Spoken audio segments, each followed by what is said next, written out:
My son works for a cement cutting contractor. They're getting some overtime now. You know why? Because of stimulus, doing government contracts. My son makes $10 an hour. But when he works on a government contract, which is most of them now, he makes $28 an hour. It's always been that way. By law. It's always been By law.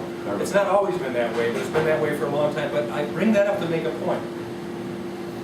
That means for taxpayers, whether it's doing a school construction project for no better quality, you're paying $28 versus when they go and do it for a church building. And if it's $10 an hour, they might even be able to put in better quality into that church building than they can into that public school that you taxpayers are paying for.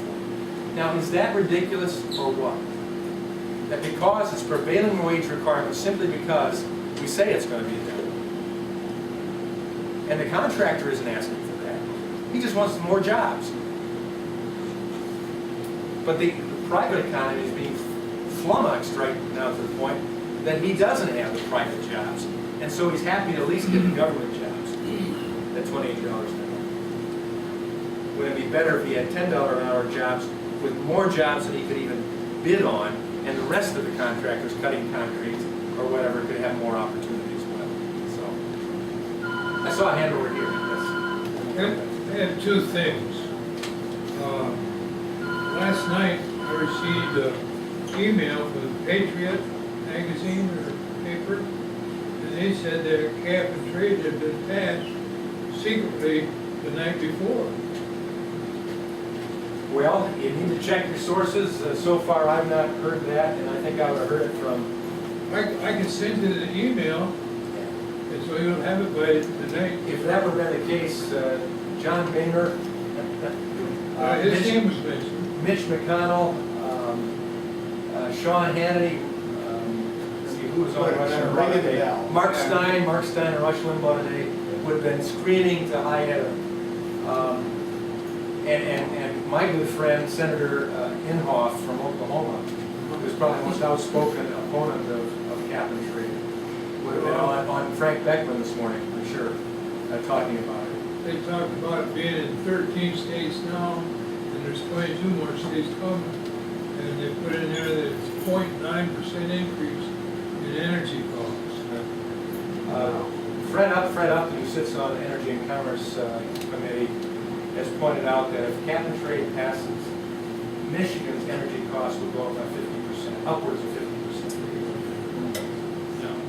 And John Dingell said it won't be a small tax, it'll be a great big tax. Barack Obama said it himself. That this is Yeah, going to it'll happen. be in your back pocket. Yes, sir. Oh, I have one more question. Oh, one more question, okay. Then we'll come here.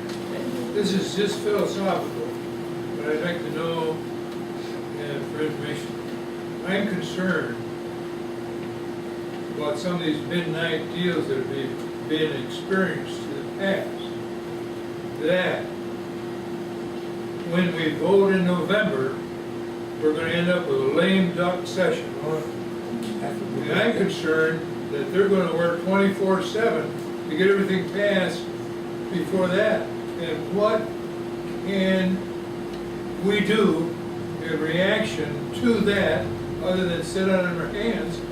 Because we got to wait until January 1st before the new Congress comes to play. I don't lay awake for almost anything. I can sleep on a double espresso. But I can tell you I'm very worried about that lame duck session. I've gone through a lot of lame duck sessions in the State House and in Congress one time. This one scares me. John Boehner, who was here last week doing a fundraiser for me, it's nice to have the support of good conservatives coming in and wanting to win this seat back. But John told the assembled group here in Jackson last week, he said, I've called for the president. You heard about him asking the president to fire Geithner and others who were his economic advisors. And I love to hear from John Boehner when he gets angry. And he's angry.